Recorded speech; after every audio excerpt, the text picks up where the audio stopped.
PMI do Brasil permanecendo em território expansionista. Isso e mais agora aqui no Morning Call, 7/1 de 2026. Bem-vindos todos. Bom dia, por aqui Max Braga. Bora direto então para falar dos números. Bom, Brasil, os dados foram favoráveis quando foi feita a leitura então do PMI de serviços, que avançou para 53,7 pontos em dezembro, tá? Isso já expliquei, mas explico novamente. Quando fala-se de PMIs, a medida é 50 para baixo está negativo e 50 para cima está positivo. Bom, o composto, então, o PMI composto do Brasil, fechou o número então em 52,1%. Ambos os dois acima das leituras anteriores e permanecendo então no território de expansão, que sinaliza, claro, que esses números apontam para um crescimento gradual ali da atividade no final de 2025. A recuperação foi mais disseminada nos serviços e na indústria. Tá? Então, essa é uma leitura que é construtiva e esses números são, de fato, ali olhando a base da coisa como um todo. Não existe nenhum tipo de governos ou agências que fazem essa leitura. Isso é a recolha de dados de mercado, números importantes. Bom, a gente tem muita coisa hoje acontecendo lá fora, não vou me ater muito a isso, mas tem lá na zona do euro, tem indicadores de IPC, núcleo e cheio, bases mensais quanto anuais, tem bastante coisa que deve calibrar as apostas ali de juros para aquela região. Nos Estados Unidos, o destaque fica para o relatório de criação de empregos, o JOLTS, né? É um dos melhores, medido pela ADP, é um dos melhores que o Fed usa ali para também calibrar as suas apostas, as suas políticas monetárias, assim por se dizer, tá? Então esses números vêm hoje, a gente fala sobre eles amanhã. Bom, os mercados ontem, como eu disse, estavam ali precificando para cima e sim, encerraram o pregão no campo positivo. O Dow Jones avançou 0,99%, batendo mais recordes, já falo sobre isso. O S&P 500 registrou alta de 0,62% e Nasdaq subiu 0,65%. No Brasil, o dia não foi diferente, foi um dia de forte alta. 1,11% fechou aos 163.664 pontos, tá? Então, na terça-feira, né, mais conhecida como ontem, as ações americanas, então, tiveram ali uma grande avanço novamente, os investidores meio que ignorando ali as questões entre Estados Unidos e Venezuela no final de semana. O Dow Jones fechou acima dos 49 mil pontos pela primeira vez, batendo recordes, e o S&P 500 também registrou fechamento recorde, tá? A Nasdaq acabou subindo por conta da forte posição de tecnologia que acompanhou tudo isso. Os mercados hoje estão mais mistos ali, logo na abertura. O Dow Jones Futuro opera leve alta de 0,06%, o S&P 0,08%, os dois praticamente no 0 a 0, mas o S&P com um sinal negativo e a Nasdaq cai um pouquinho, 0,20% nesse momento. Os mercados da Ásia e do Pacífico fecharam ontem majoritariamente em queda, quase majoritariamente, mas não conseguiram sustentar ali o ímpeto que elevou as ações dos Estados Unidos e mundo afora, com os níveis recordes, inclusive, que já haviam sido batidos no pregão anterior, né?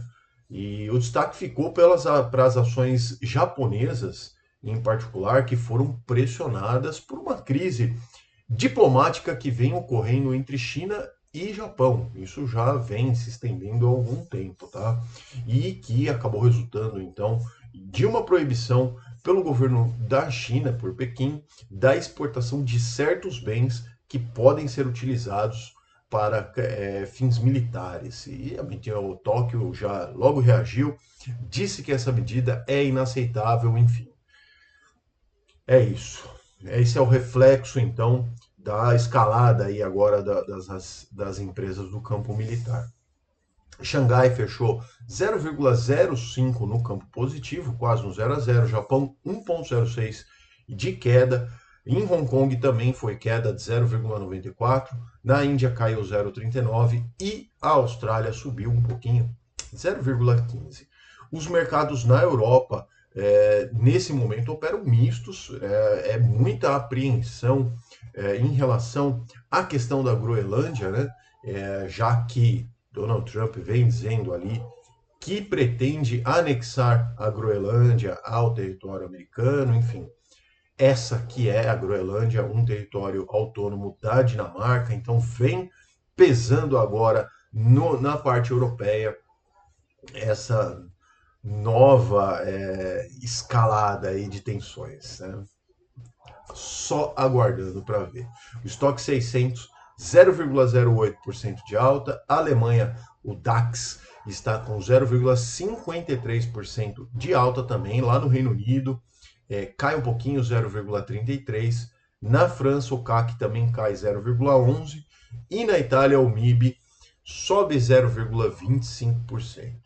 Para passar a régua no dia de hoje, então, os preços do petróleo operam em baixa, depois que tiveram todas essas medidas aí de Washington em relação à Venezuela e os anúncios, né, que o Donald Trump vai reunir ali o grupo de executivos do setor petrolífero para discutir o aumento de produção do petróleo venezuelano. Já falou ali em 50 bilhões de barris, enfim, bilhões, enfim, não me lembro o termo agora, mas milhões.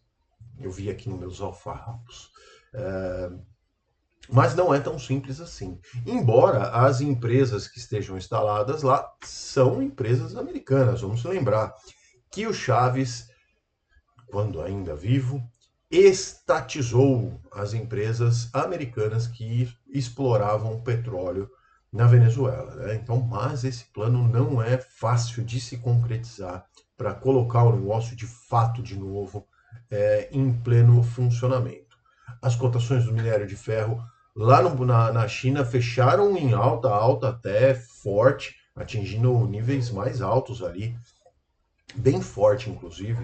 Isso é ótimo para a Vale, tá? Ontem a Vale já teve um bom desempenho, nível mais alto em vários meses. Isso daí foi a expectativa, né, da melhora da demanda da China após a promessa, então, do governo de Pequim de flexibilizar a política monetária nesse ano. Aí o minério de ferro explodiu na cotação. O petróleo Brent, então, opera agora 0,82% de queda, cotado aos 60 dólares e 20 centavos o barril. E o minério de ferro, negociado lá no Porto de Dalian, fechou ontem com uma alta expressiva de 4,09%. Boa alta. Vai puxar a Vale ainda hoje, tá? O Bitcoin, então, para finalizar, vem aí cotado nesse momento a 0,20% de alta aos 92.688 dólares nesse momento, certo?